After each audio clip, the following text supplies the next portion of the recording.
Assalamualaikum warahmatullahi wabarakatuh.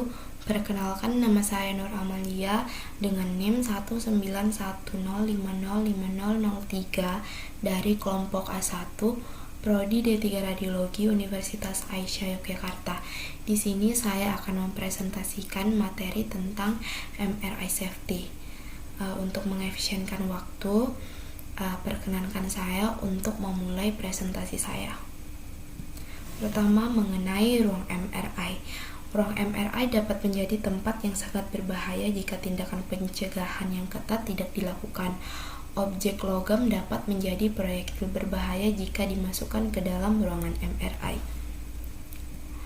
Berikut merupakan beberapa contoh mengenai kasus akibat kelalaian dalam pemeriksaan MRI. Salah satunya yaitu dimuat dalam salah satu artikel yang berjudul "Pria yang membawa tangki oksigen meninggal setelah diisap ke mesin MRI". Yang lainnya yaitu bocah 6 tahun tewas dalam kecelakaan MRI aneh. Dalam kasus ini diketahui bahwa medan magnet yang kuat dari mesin tersebut menyentak tangki oksigen logam ke seberangan ruangan sehingga menghancurkan kepala anak tersebut. Yang lainnya yaitu artikel yang berjudul "MRI membunuh seorang pria di Mumbai" yang terjadi pada Januari 2018.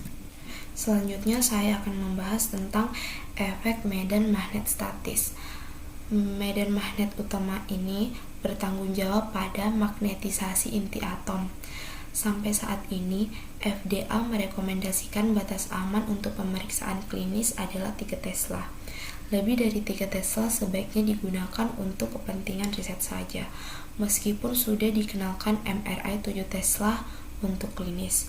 Administrasi Makanan dan Obat Amerika Serikat (FDA) mengenalkan sistem MRI 7 Tesla pertama, Magnetom Terra dari Siemens Healthineers pada tahun 2017 dengan pemasangan pertama di Mayo Clinic US. Dokumen pedoman ACR 2019 mencatat bahwa efek MRI 7 Tesla masih diselidiki, sehingga dokter harus waspada terhadap kemungkinan efek samping yang akan terjadi. Selanjutnya yaitu berikut saya lampirkan contoh screening form MRI sebelum melakukan pemeriksaan MRI. Selanjutnya saya akan membahas tentang French field atau medan magnet tepi. French field adalah medan magnet di sekitar medan magnet utama. Dampak dari penempatan MRI terhadap lingkungan sekitarnya yaitu ruang sebelahan, atap, lantai, dan lain-lainnya. Oleh karena itu digunakan active shielding, yaitu menggunakan koil tambahan dalam rumah magnet untuk membatasi French field. Selanjutnya yaitu passive shielding, yaitu tembok yang dilapisi besi atau tembaga. Selanjutnya yaitu Faraday cage. Batas aman dari French field adalah tidak lebih dari 5 Gauss. Berikut merupakan salah satu denah pemeriksaan MRI. Nah, sebelum masuk ke area 5 Gauss atau tempat pemeriksaan MRI, harus melepas barang-barang sebagai berikut, yaitu handphone, gigi palsu, jepit rambut, jam tangan, tape recorder, credit card, kalkulator, dan barang-barang lainnya yang mengandung logam. Adapun orang yang dilarang memasuki area 5 Gauss atau ruang pemeriksaan MRI yaitu orang dengan pacemaker atau alat pacu jantung, dan orang dengan klip aneurisma atau klip penahan pendarahan pada pembuluh darah otak, dan orang yang menggunakan implan. Selanjutnya yaitu mengenai efek radiofrekuensi. Radiasi RF dapat meningkatkan suhu pada jaringan.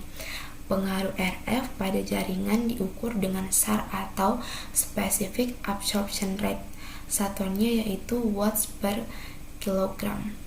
Kenaikan suhu yang masih dapat ditolerir yaitu 0 sampai 20 derajat Celcius.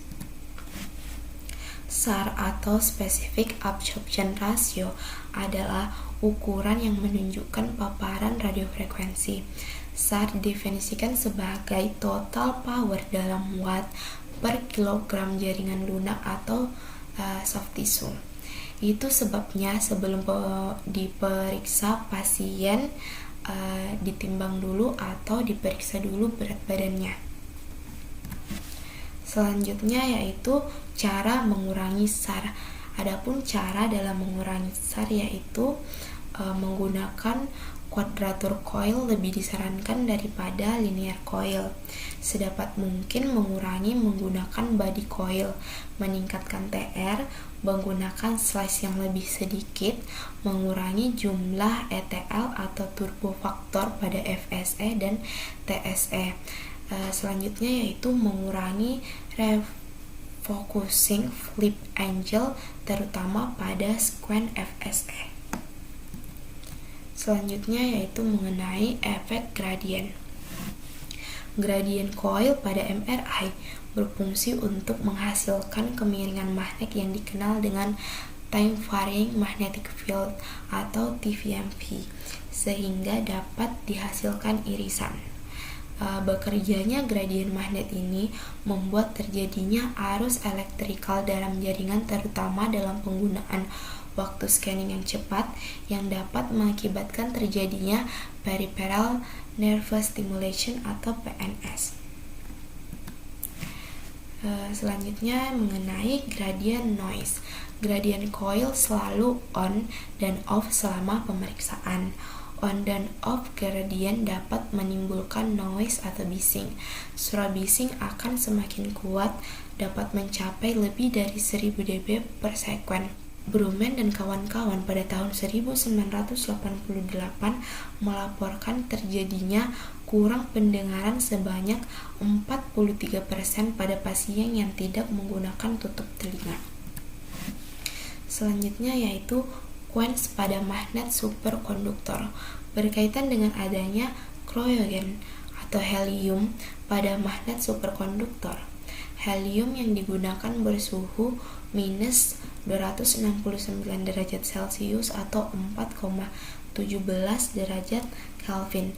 Konsumsi helium 0,5 sampai 1 liter per hari terjadi karena penguapan. Quench terjadi bila suhu helium meningkat terlalu tinggi, melebihi titik didih helium yang berakibat magnet tidak berfungsi dan helium menguap 100 sampai 150 liter per menit. Akibatnya oksigen dalam ruangan akan berganti dengan gas helium yang bersuhu sangat rendah, maka bila dihirup dapat mengakibatkan frostbite. Pada instalasi di mana terdapat MRI biasanya dipasang indikator untuk kadar oksigen dalam ruangan. Bila rendah 140 ppm maka sirine akan berbunyi.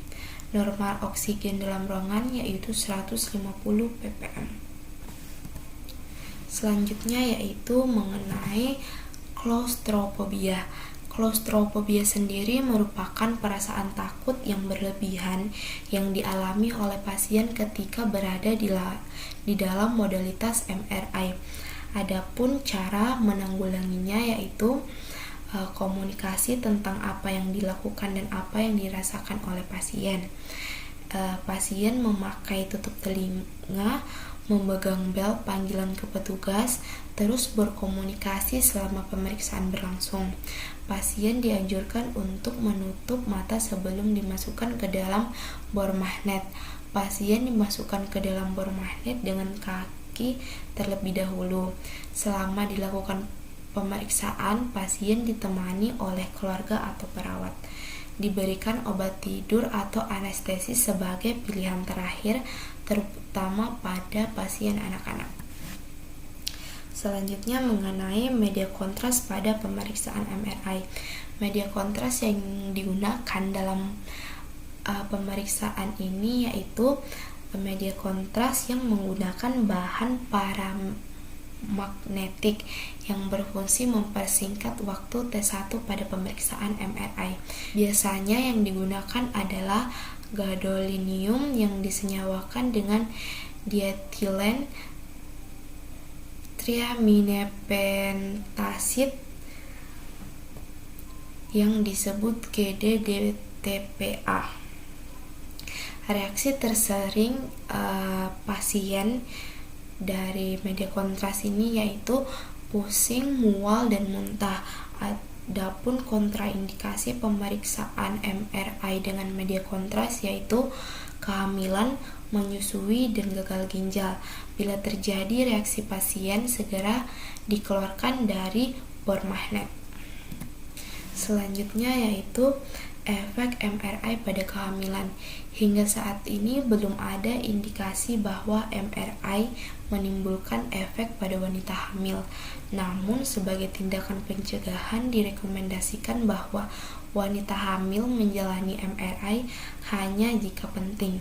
Bagi petugas yang hamil, aman masuk dalam magnet superkonduktor, tetapi saat scanning sebaiknya berada di luar ruangan.